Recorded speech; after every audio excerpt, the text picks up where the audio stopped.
আজকে স্পষ্ট ঘোষণা দিয়েছি ফেসবুকের মাধ্যমে, আগামী বছরের কোন মাহফিলে, যেই মাহফিলে প্রধান অতিথি আর সভাপতি এলাকার নেতা থাকবে, ওই মাহফিলে আমি যাব না। প্রত্যেকটা আলোচকদের তাদেরকে বয়কট করা দরকার। আমাদের কারণে লোক পায়, আমাদের সামনে এসে কথা বলে, তারা যখন কথা বলে আমরা তাদেরকে বাধা দেই না। আমরা কথা বলতে এসে হুজুর এটা বললেন না। আরে তোর বেটা ওলামা একরামদের ভুল ধরার পায়ের সমান যোগ্যতা তো আল্লাহ তোকে দেয় নাই। পাশাপাশি এই যে দেখেন আজকের মাহফিলটায় সভাপতিকে মুফতি আরিফ বিন হাবিব সাহেব, আলোচককে সাইদ আহমদ, আর সভাপতি আরিফ বিন হাবিব। বলেন এইরকম মাহফিলগুলো বাংলাদেশে দরকার আছে কিনা? বক্তা থাকে আরিফ বিন হাবিব, সভাপতি থাকে গাঁজাখোর আর সুদখোর।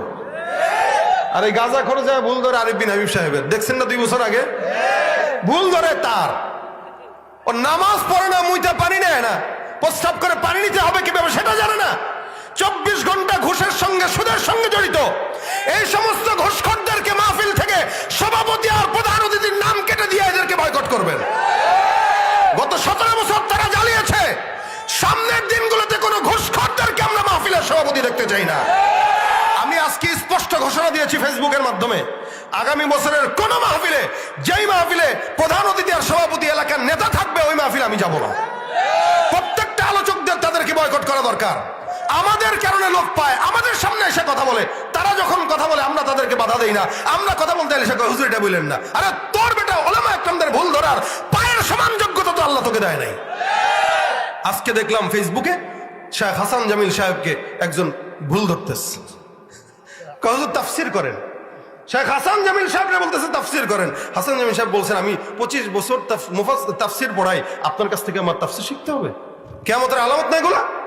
এই জন্যই তো দ্বীনের মজমাগুলোকে আপনারা ঘুষখোর, সুদখোর, সন্ত্রাসীদেরকে দিয়ে আবার আড্ডাখানা বানায় রাখছেন। কেন বানাইছেন? এ টাকা দিছে মাহফিলে।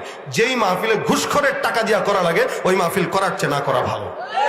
সুদখোরের টাকা দিয়া মাহফিল করার চাইতে না করে হলো ঘরে বসে জিকির করেন যান।